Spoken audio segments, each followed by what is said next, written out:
அனைவருக்கும் வணக்கம். ஐயா மணிமாறன் அவர்களோட நெருங்கிய தொடர்புனால அவங்களை எல்லாம் சந்திக்கிறதுக்கான வாய்ப்பு. என் பேர் அன்பு செல்வன். மல்லம் அருகில் உள்ள குருவாடிப்பட்டி தான் என்னோட சொந்த ஊர்.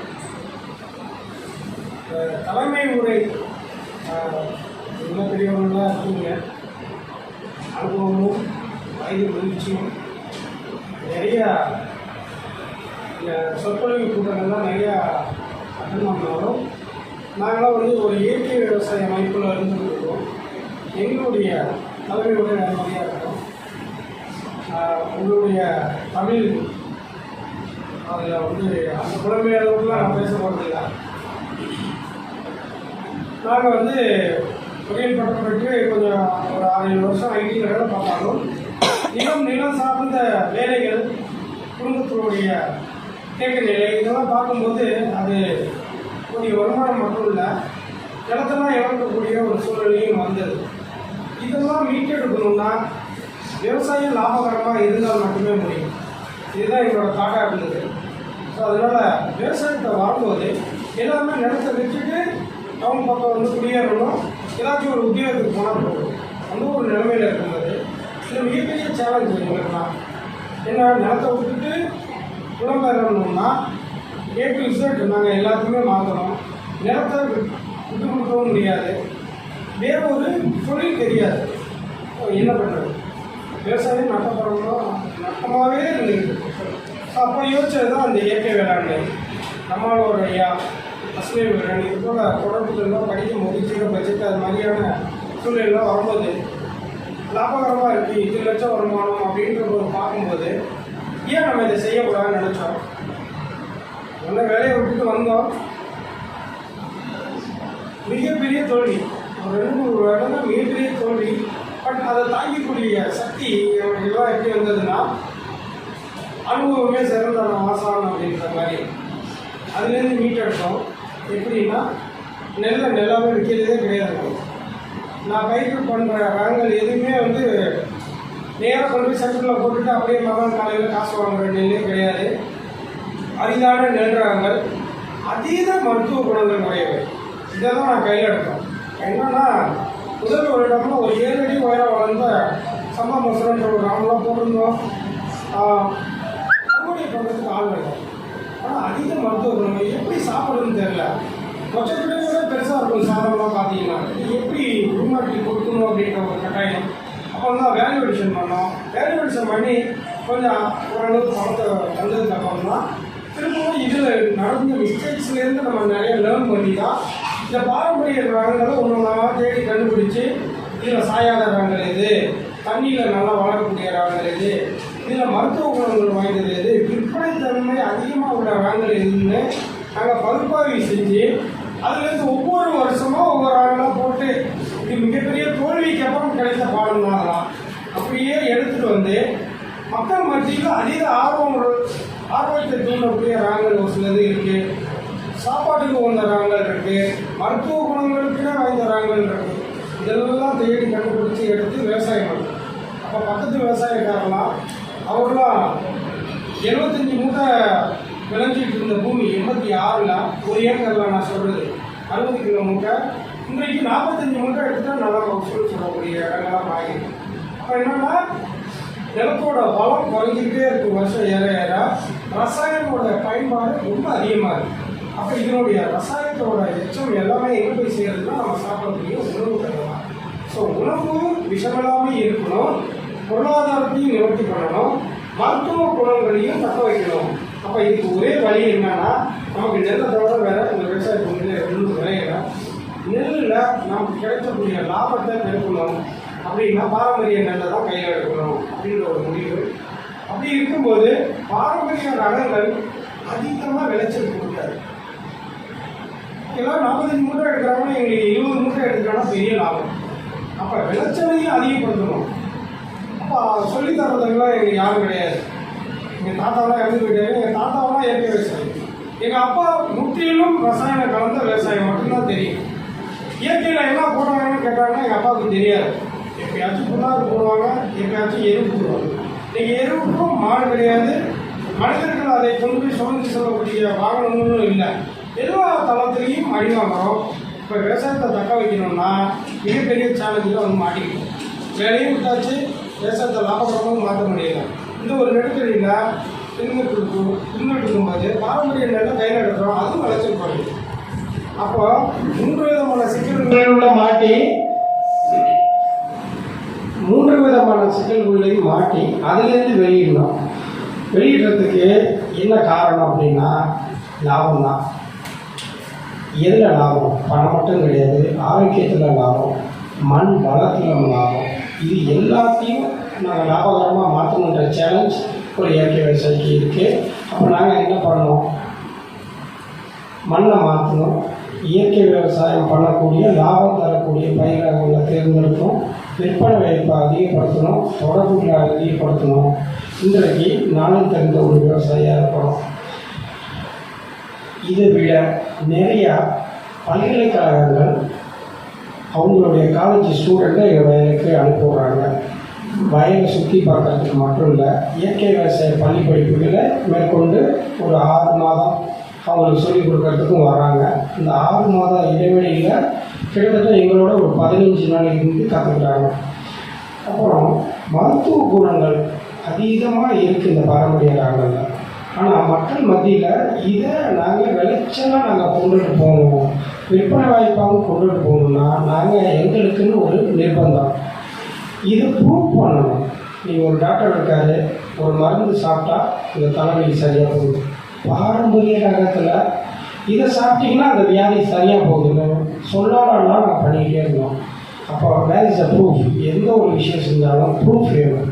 இன்றைக்கி தான் படித்தவங்க எல்லாருமே ப்ரூஃப் இருந்தால் நான் செய்கிறேன், ப்ரூஃப் இருந்தால் நான் அதை செஞ்சுக்கிறேன் அப்படின்ற ஒரு நிலைமைக்கு வரும்போது நான் படித்த சாஸ்திர பல்கலைக்கு சார்பாக அவங்களோட துணையோட DST department of science and டெக்னாலஜியில் ஃபண்டு வாங்கி கிட்டத்தட்ட 1.5 கோடி ரூபாய் அந்த ஃபண்டு 20 பாரம்பரிய ரகங்களை தேர்ந்தெடுத்து என்னோட வயலில் விளைச்சல் பண்ணி அதை ஆய்வுக்கு உட்படுத்தி அந்த ஆய்வு கட்டுரையெல்லாம் ஒன்று வாங்கிருக்கேன். அப்போ அவங்க சொல்கிறது என்னென்னா, அந்த காலத்தில் கிட்டத்தட்ட ஒரு 40 வருஷங்களுக்கு முன்னாடி ஒரு ரகம் மாப்பிள்ளை சம்பான்னு ஒரு ரகம், அது மாப்பிள்ளைகள் சாப்பிட்றது, பெண்கள் சாப்பிட்றது, பூங்கார்னு ஒரு ரகம், பெண்கள் பூ பெய்ந்த உடனே சாப்பிட்றது. அப்போ எல்லாமே அந்த ஆய்வு அறிக்கையில் இப்போ வரக்கூடிய தரவும் அந்த காலத்தில் அவங்க சொல்லி வச்ச தரவும் ஈக்குவலாக இருக்குது. மிகப்பெரிய ஆச்சரியத்தை கொடுத்து எங்களுக்கு அந்த ப்ரூஃப் வர வர இன்றைக்கு விற்பனை வாய்ப்பு பெரிய இருக்குது. விளைச்சல் நாங்கள் விளைச்சலை கூட்டியிருக்கோம். எப்படி எங்களோட அனுபவத்தையும் பிறரோட அனுபவத்தையும் பாடத்தையும் எடுத்து நாங்கள் ஒன்றா சேர்த்து எங்கள் வயலில் தான் எக்ஸ்பெரிமெண்ட் பண்ணுறோம். எங்கள் வயல் தான் எங்களுக்கு லேப். ஸோ இது எல்லாமே பாரம்பரிய ரகத்தில் இருக்கிற மருத்துவ குணங்களை கண்டறிஞ்சு இன்றைக்கு ஆய்வு கட்டுரைகள் வெளியிட்டுருச்சு. அது எல்லாமே லேபில் வச்சு கொடுத்த சாம்பிள்ஸ் மட்டும் கிடையாது, விலங்கின சாம்பிள்ஸ்க்கும் கொடுத்து அந்த தரத்தையும் நாங்கள் செக் பண்ணிட்டோம். அப்போ என்னென்னா, எலிகள் அவங்களுடைய ஆய்வு கட்டுரைகளில் எலிகளுக்கு உங்களுக்கு ஒரு இன்சுலின் ஒரு சுகரை உண்டு பண்ணி அதுக்கு இன்சுலினுக்கு பதிலாக இந்த சிகப்பரிசி கருப்பரிசியெல்லாம் கொடுக்குறாங்க. அதனுடைய டெஸ்டிங் எடுக்கிறாங்க ஒரு 60 நாளுக்கு அப்புறம். நீங்கள் பார்த்தீங்கன்னா அதீத குணங்கள். அதே மாதிரி கேன்சரை உண்டு பண்ண செல்ஸுகளில் அந்த விலங்குகளுக்கு கொடுத்து இந்த அரிசிகளை நெல்லையும் கொடுக்குறாங்க, அரிசியாகவும் கொடுக்குறாங்க. அதனுடைய வளர்ச்சி மாற்றத்தெல்லாம் பார்க்குறாங்க. அந்த செல்கள் பெருகாமல் இருக்குது. எக்ஸாம்பிள் இந்த கருப்பு கோழி போன்ற ரகங்கள். இதுதான் அந்த ஆய்வு அறிக்கைகள் தான் வருங்கால சங்கீதியிலிருந்து உங்களை எல்லாத்தையுமே காப்பாற்ற போகிறது அப்படின்றது ஒரு நிதர்சனமான உண்மை. இதுக்கு தான் நாங்கள் இவ்வளோ தூரம் கஷ்டப்பட்டிருக்கோம் ஒரு இயற்கை விவசாயியாக.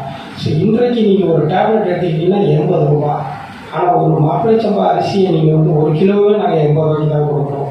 அப்போ என்னென்னா, இந்த ஒரு டேப்லெட்டில் நாங்கள் 1 கிலோ மாப்பிள்ளை சம்பாலேருந்து 800 டேப்லெட் எடுத்துகிட்டா செஞ்சிடலாம். அவ்வளோ விஷயங்கள் அதில் அடங்கியிருக்கு. ஸோ அப்போ பார்த்தீங்கன்னாக்கா நாங்கள் நேரடி நுகர்வோருக்கு சென்றடைகிற விஷயங்களாக நாங்கள் செஞ்சுக்கிட்டே இருக்கிறோம். ஸோ அது சிகப்பரிசிக்கலாம் இன்றைக்கு எல்லா இயற்கை அங்கடியிலும் கிடைக்கிறது. மாப்பிள்ளை சம்பாவெல்லாம் கேள்விக்குறியாகவும் இருக்குது. விற்பனை தளத்துலேயும் மிகப்பெரிய சேலஞ்ச். ஸோ டூப்ளிகேஷன்ஸ் நிறையா வந்துருச்சு. சிகப்பரிசினா சிகப்பரிசி மட்டுமே கிடையாது, நிறைய ரகங்கள் இருக்குது. அதையும் தாண்டி நாங்கள் சேலஞ்சாக ஜெயிச்சிட்டு இருக்குது. நீங்கள் இன்றைக்கு சாப்பிடக்கூடிய உணவுலேருந்து உங்களுக்கு தெரியும், நீங்கள் எப்போதுமே சாப்பிடக்கூடிய உணவுலேருந்து இது கொஞ்சம் மாறப்பட்டிருக்கும். ஆனால் எப்போதும் சாப்பிட்ற ரைஸ்லேருந்து செஞ்ச சாப்பாடு தான் சாப்பிடக்கூடியது. பட் அதனுடைய செரிமான சக்தியை நீங்கள் நல்லாவே உணரலாம். நாளைக்கு காலையில் எழுந்திருக்கும் போது எவ்வளோ புத்துணர்ச்சியோடு இருப்பீங்கன்றதும் இதுலேருந்து உங்களுக்கு நீங்கள் தெரிஞ்சுக்கலாம். ஸோ ஒரு நாள் சாப்பிடும்போதே உங்களுக்கு அந்த ஒரு புத்துணர்ச்சி கிடைக்குதுன்னா நீங்கள் டெய்லி அதை நீங்கள் கன்சியூம் பண்ணும்போது நல்லாவே இருக்கலாம். இதில் மிகப்பெரிய சேலஞ்ச் என்னென்னா விற்பனையில் அதிக விளைவிக்கிறோம். அதெல்லாம் கிடையவே கிடையாது. 1 கிலோ மாப்பிள்ளை சம்பாவை நீங்கள் எடுத்து சமைச்சிங்கன்னா வீட்டில் 8 பேர் சாப்பிட முடியும். அதை இது ஒரு வெள்ளை அரிசி சாப்பிட்டீங்கன்னா 5 பேர் தான் சாப்பிட முடியும். வெள்ளை அரிசி 55 ரூபா, இது 70 ரூபா. மிகப்பெரிய வித்தியாசம்லாம் கிடையாது. ஆனால் உங்களுக்கு கிடைக்கக்கூடிய மருத்துவ குணங்கள்னு பார்த்தீங்கன்னாக்கா மாப்பிள்ளை சம்பாவுக்கு இல்லையே கிடையாது, எதுவுமே கிடையாது.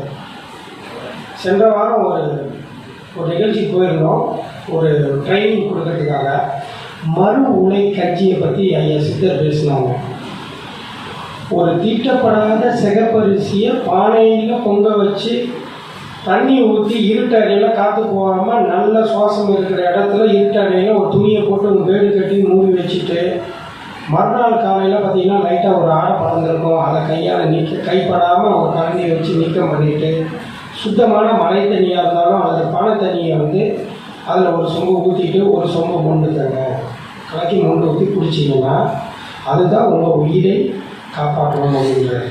உங்களுடைய உடல் உள்ளுறுப்புகளை பலப்படுத்தும். அதிகமான ப்ரோபயோட்டிக்ஸ் நன்மை தரக்கூடிய பாக்டீரியாக்கள் அடங்கியிருக்கு. இது எத்தனை நாள் வரைக்கும் சாப்பிடலாம் அப்படின்னா அந்த ஒரு பானையில் உள்ள சத்துக்கள் 6 மாதத்துக்கு வரைக்கும் கெட்டு போகாதுன்றது. அப்போ 1 கிலோ நீங்கள் தீட்டப்படாத அரிசியில் சாதம் செஞ்சு பானையில் ஊற்றி வச்சு நீங்கள் டெய்லியும் ஒரு டம்ளர் எடுத்து குடிக்கும்போது மாற்றாக தண்ணீரை முன்பு நீங்கள் ஊற்றிக்கிட்டே வந்தீங்கன்னா அதில் இருக்க சத்துக்கள் 6 மாதத்துக்கு உங்களுக்கு வலிமையை கொடுக்குதுன்னா இந்த பாரம்பரிய அரிசியுடைய குணங்களை நீங்கள் அவசியமாக தெரிஞ்சுக்கணும். இது ஒரு வாய்ப்பு தான் எனக்கு. தீட்டப்படாத அரிசியாக இருக்கணும், நறுமணம் மாறாது, ப்ரோபயோட்டிக்ஸ் நன்மை தரக்கூடிய பாக்டீரியாக்கள் இருக்கும்போது நல்ல வாசனை இருந்தால் மட்டும்தான் உங்களால் நுகர முடியும்.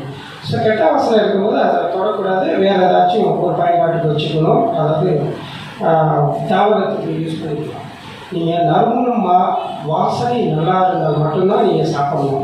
நீராகாரம் சாப்பிட்ருப்பீங்க, புளிச்சு போன ஸ்மெல்லுக்கும் சாதாரணத்துக்கும் உங்களுக்கு வாழ தெரியும் இல்லையா?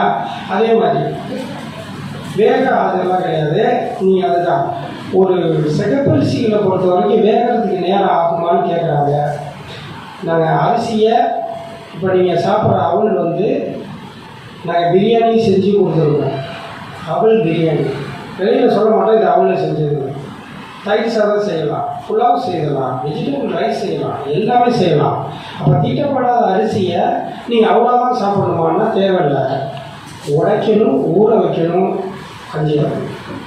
ஸோ ரொம்ப எளிமையான பண்பு அது. இல்லைன்னா கேஸ் வைக்கிற வேலை எனக்கு உங்களுக்கு கட்டுப்படி ஆகாது.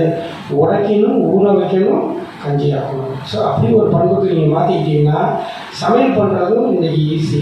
நிறைய பேருக்கு சேப்பரிசி எப்படி சாப்பிட்றதுனே தெரியல. அது ஒரு வட்டமான செயலாக தான் இருக்குது. இன்றைக்கி நிறைய யூடியூப்ஸ்லாம் நிறையா போடுறாங்க.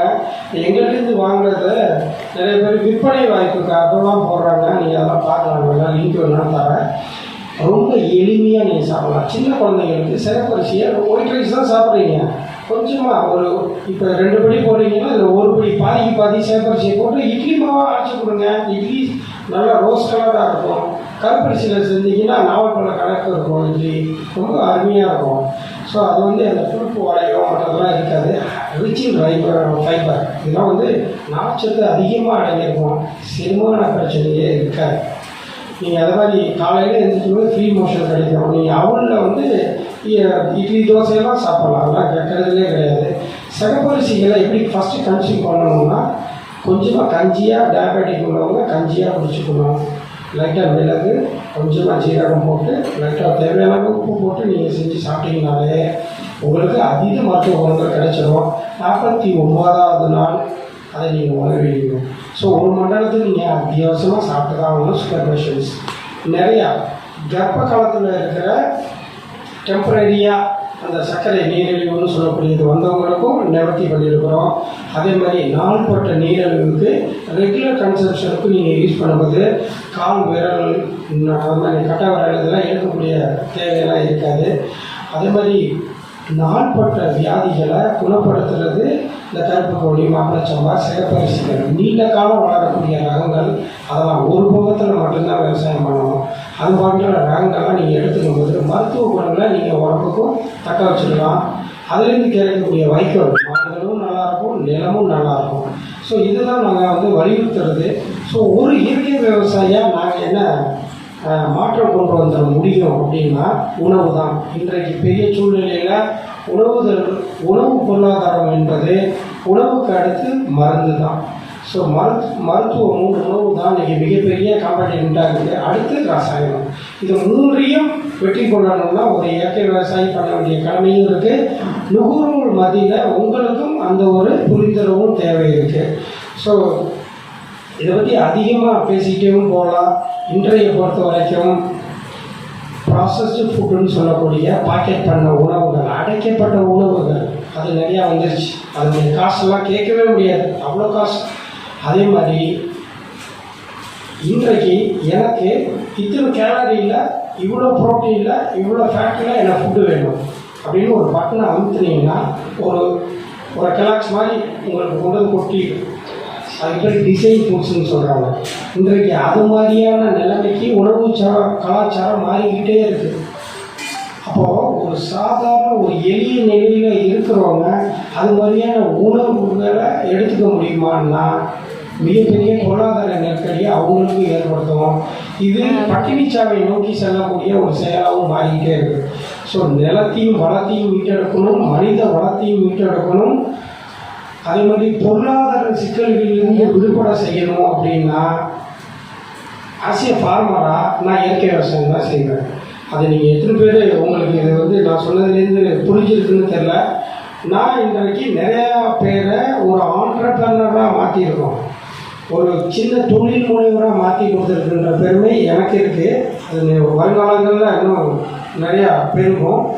அதே மாதிரி இன்றைக்கு உணவு கலாச்சாரத்தில் மிகப்பெரிய பங்களிப்பு இயற்கை விவசாயிகள் வெஜிடேரியனில் தான் இருக்கணுமானா அப்போல்லாம் நான் ஆதரிக்கலை. மனிதர்களும் கால்நடைகளும் தேவை விவசாயத்துக்கு. ஸோ கால்நடை சார்ந்த வேணால் ஒரு வருஷத்துக்கு கிட்டத்தட்ட 120 ஏக்கர் விவசாயம் பண்ணுறோம். என்னோடய நிலம் 40 ஏக்கர். நான் பிற விவசாயிக்கு கொடுத்து விவசாயம் பண்ண சொல்கிறத ஒரு பைபேக் பண்ணி ஒரு அதிகமான விலை கொடுத்து வாங்குகிறோம். இன்றைக்கி ஒரு எக்ஸாம்பிள் சொல்கிறேன். ஒரு நெல் ஒரு மூட்டை இன்றைக்கு சென்ட்ரலில் கொண்டு போய் நாங்கள் கொடுக்கணும் 1320 ரூபா, நான் 3000 ரூபாய்க்கு எடுக்கிறோம். ஸோ எங்களோட நெல் 24 மூட்டை விளையும். ஸோ 3000 ரூபானா என்னாச்சு ரேட்டு. இதே ஒரு சாதாரண விவசாயி மோதி அவர் மருந்தெல்லாம் போட்டு விவசாயம் பண்ணால் 1300 ரூபாய்க்கு தான் போகும், 30 மூட்டை விளைச்சல் வருது. ஸோ நாங்கள் பண்ணுறது லாபகரமாக இருக்குது அப்படின்னா விவசாயி சொல்லுவார்கள் எங்களை அடுத்த வருஷமும் பண்ண வைங்கன்றாங்க. ஸோ எங்களுக்கு ஒரு பைபேக் கேரண்டியில் தான் நாங்கள் விவசாயம் பண்ண வைக்கிறோம்.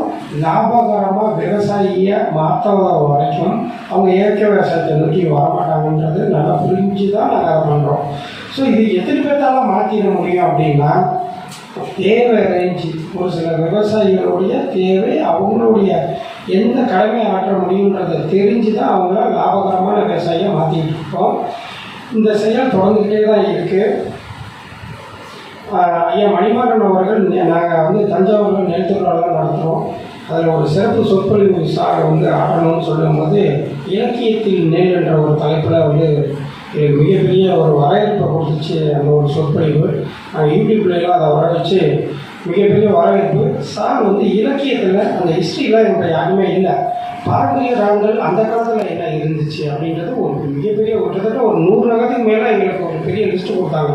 எங்களுக்கு மிகப்பெரிய ஆச்சரியம். இப்போ நாங்களாம் அழிஞ்சு போன ரகங்களை தேர்ந்தெடுக்கணும்னா இது மாதிரியான வரலாற்று ஆய்வு குறிப்புகள் எங்களுக்கு தேவை.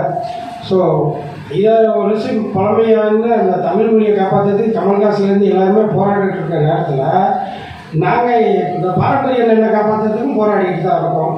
ஸோ இது போன்ற தளத்தில் உங்களை எல்லாத்தையும் சந்தித்து இன்னும் நிறையா விஷயங்களும் பிற விஷயங்கள்லாம் பேசணும்னு நினச்சிட்டு தான் வந்தேன்.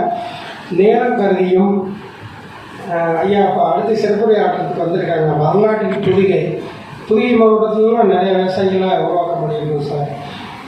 அது ஒரு சின்னதுக்காக சொல்கிறேன். புதுக்கோட்டை ஆர்கானிக்ஸ் அப்படின்னு இங்கே இருக்குது சார். ஆதார் ரோஸ் தொண்டு நிறுவனத்துக்குலாம் நான் வந்து நிறைய பாரம்பரிய ரகங்கள்லாம் கொடுத்துருக்கிறேன். ஸோ அந்த ஒரு தொடர்புகளும் இருக்குது. புதுக்கோட்டை அருமையான மண்.